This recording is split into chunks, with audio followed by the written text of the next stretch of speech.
bandeko na nga napesa bino ka lisolo moko so boseka nga naseka artiste sikoyo na lisolo yango naseka defa na bus na train esika nyonso so nakanisi mfo naseka naki na connaissance na nga kaka nabenge kaka connaissance ye soki abandi koteya makambo ya nzambe eza na olukuta mais okocroire. Moi j'ai fini par ne plus croire. Alobi kazwaki problème na santé akotaka coma. Dans akoti coma alobi que akutani na Joseph na likolo asololi na baange baosolaki munoko na bango baosola alobi oui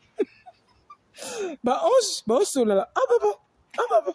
alobi amoni Joseph amoni Eli